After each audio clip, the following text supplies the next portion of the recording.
Порано кога ловевме така во тие длабочини за пастрмката и за белвицата посебно, ги вадевме во овие сунгери вака интересни примерци, па некој вака за украс имам. Да, иначе се многу интересни, специфични и како што кажуваат, ја разговараме со хидробиолошки, многу стари и ендемични видови, ги има во ова езеро. Се користат ли за А не. Не се користат ни за јади, ни за друго, вака малку за украс, иначе не се за друго не се користат. Како риби беше се.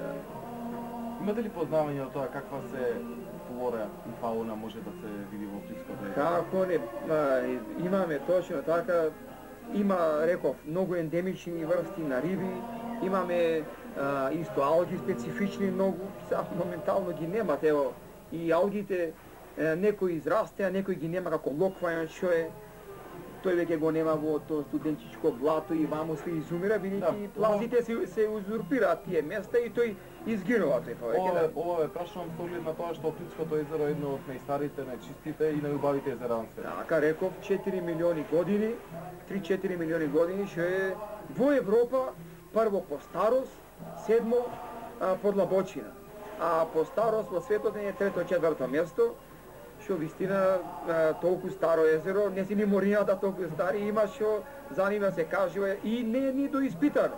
Ево, длабочина 289 е најголемата, 155 е средна длабочина, видливост голема има, ама, викаме, треба тоа се одржува, се чува и овие диви места, како што се, например, националниот парк Галичица и таму градиште, Велидав, свет, тие места не треба воопшто да се прават ни викеници, ништо, да си остани тука мирни, делотрските према Струга што се, све тоа треба да биде чисто и да не се дава да се градат објекти, видејќи, ето вака, се прави вистина туризмот оди напред, ама туризам без риба и без чисто езеро, нема. Зато иде туристи заради чисто езеро и природа, да.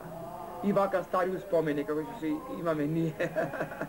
Бидејќи во тек е забраната за риболовење, вашето риболовство моментално е ставено во умирување на некој начин. Но вие не губите време, имате своје кајче и постојано се возите низ Плитското езеро, ето за туристите. Точно така. Сега веќе рибарско стопанство не постои, охридска пастрмка се викаше тоа. И забраната е 10 години, викаат, за пастрмката, белвицата и за сите други врсти на риби.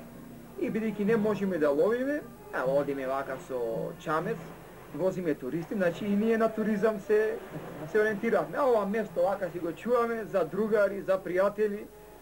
Понекош во брегот фаќаме по некоја плашица, за да можеме да се подсетиме на и добро вино, на тие стари добри вина да се подсетиме.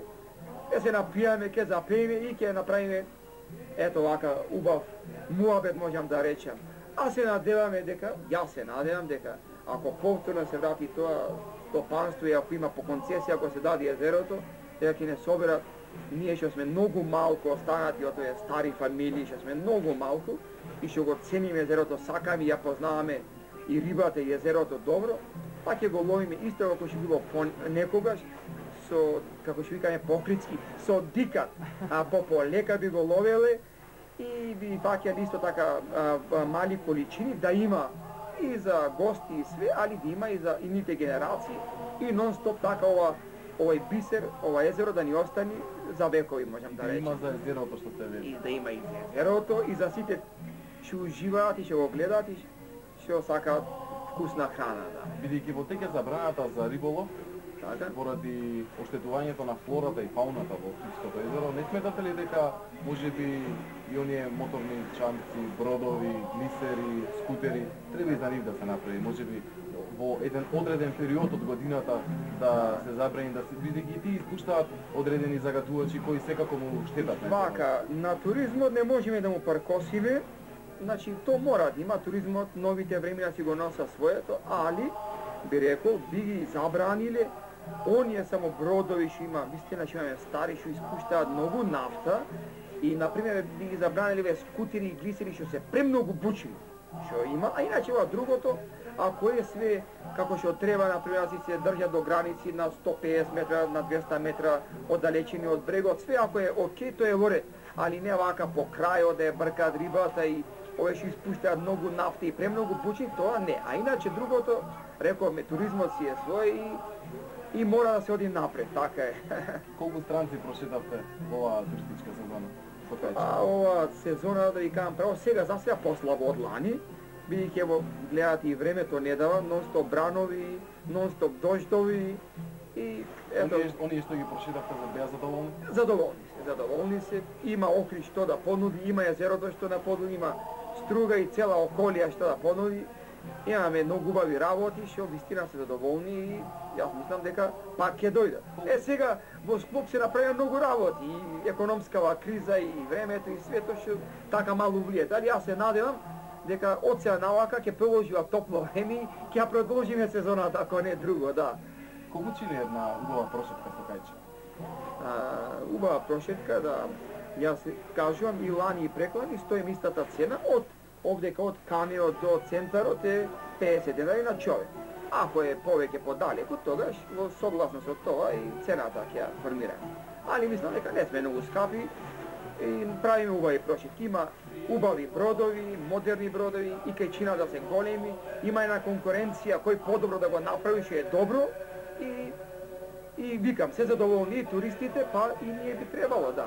Само дај Боже добро време. Вашето Кајче е бесплатно или со платно? Моето и со платно и без зависи, како денечи секако услуга правиме. Да, за убави дами бесплатно, за гости добри со платно и секако. Ираклија, ви благодарам за разговорот и посакам многу успех понатаму и што е можно повеќе туристки и девојчиња в Кајче. Ми беше мило и се надевам дека пак ќе се видиме. Ајде, Зубо, радосни весели.